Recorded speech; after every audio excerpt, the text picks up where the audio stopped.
Kupitia maadhimisho haya ya Mei Mosi, napenda kutumia fursa hii kuwapongeza wafanyakazi wote wa Zanzibar kwa mchango wao mkubwa sana katika kuimarisha uchumi, kutoa huduma kwa jamii na kukuza sekta za uzalishaji.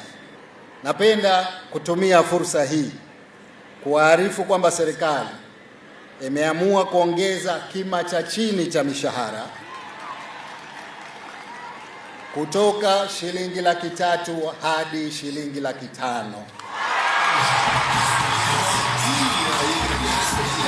Sasa utekelezaji wa uamuzi huu utaanza katika kota ya 3 ya mwaka mpya wa fedha. Ongezeko hili limezingatia hali ya uchumi wa nchi, gharama za maisha pamoja